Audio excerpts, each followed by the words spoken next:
Alors, la mort, est-ce que c'est vraiment la fin?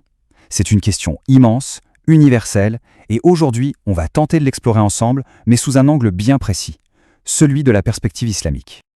C'est la grande question, n'est-ce pas? Celle qui nous hante tous, peu importe nos croyances. Cette angoisse universelle qui, depuis que le monde est monde, pousse l'humanité à chercher un sens à tout ça. Eh bien, du point de vue islamique, la réponse est assez directe. Non, la mort n'est pas la fin. Ce n'est pas une sorte d'anéantissement. L'idée de fond, c'est pourquoi un créateur aurait-il mis en place une existence aussi incroyablement complexe si c'est juste pour que tout s'éteigne et disparaisse dans le vide? Ça n'aurait pas de sens. C'est plutôt vu comme une transition, un passage. D'accord. Donc si la mort n'est qu'un passage, alors ça veut dire quoi? La vie. Quel est son but? Pour comprendre cette vision de la mort, il faut d'abord regarder la vie comme une mission.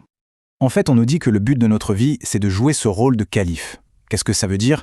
En gros, c'est comme être un intendant, un gérant sur Terre. C'est une mission de responsabilité qui demande de la raison, du libre arbitre. Et pour vous donner une idée de l'ampleur de cette mission, la tradition dit que même les montagnes, aussi solides soient-elles, ont refusé de porter une telle charge. Et ça, c'est vraiment au cœur de la pensée islamique. D'ailleurs, il y a un verset du Coran qui l'exprime très clairement dans la sourate 67, Al-Mulk, verset 2. Il dit « C'est lui qui a créé la mort et la vie, afin de vous éprouver et de savoir qui de vous est le meilleur en œuvre. » Vous voyez, la vie sur Terre est présentée ici comme un test, une épreuve. Et le critère d'évaluation, ce sont nos actions. Il y a une très belle image pour décrire ça. C'est comme si la vie n'était qu'une petite halte, on s'arrête un instant à l'ombre d'un arbre, pendant un voyage qui, lui, est très très long. C'est un moment court, oui, mais absolument décisif. Parce que chaque chose qu'on y fait, c'est comme une graine qu'on sème, pour la suite du voyage, pour l'éternité. Ok, donc la vie est une mission, un test. Mais après, concrètement, qu'est-ce qui se passe une fois que c'est fini? Allez, on va plonger dans le détail de ce qu'on appelle le voyage de l'âme.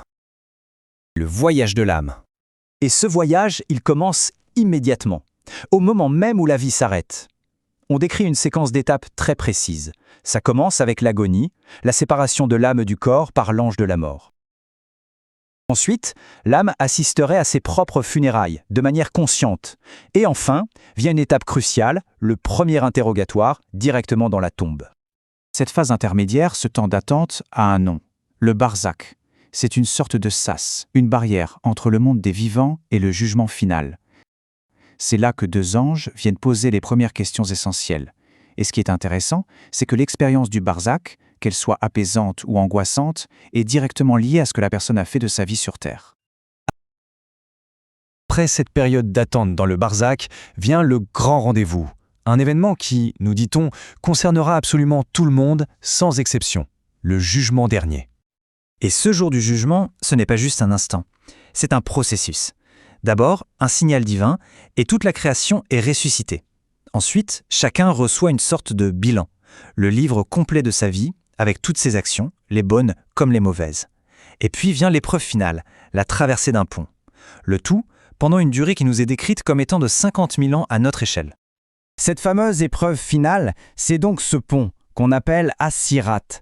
Il est décrit comme étant suspendu au-dessus de l'enfer, plus fin qu'un cheveu et plus tranchant qu'une épée. Et là encore, tout est lié. La facilité ou la difficulté à traverser ce pont dépend directement des actions et de la droiture de la personne pendant sa vie terrestre. Et donc, à la fin de tout ce parcours, il y a deux destinations finales possibles. Pour ceux qui réussissent l'épreuve, c'est Al-Jannah, le paradis, un lieu de récompense et de paix absolue. Pour ceux qui échouent, c'est Jahannam, l'enfer. C'est vraiment le verdict final de la mission de toute une vie. Bon, tout ça, c'est une description très détaillée de l'au-delà. Mais la vraie question, c'est quel est l'impact de tout ça sur la vie, ici et maintenant? Comment est-ce que cette croyance est censée influencer le quotidien? En fait, l'idée la plus importante à retenir, c'est que la mort n'est pas vue comme une fin terrifiante. C'est la fin de l'introduction, mais pas la fin du livre. Cette perspective vise à transformer la peur de la mort en une sorte d'énergie constructive, une motivation pour bien agir pendant qu'il est encore temps.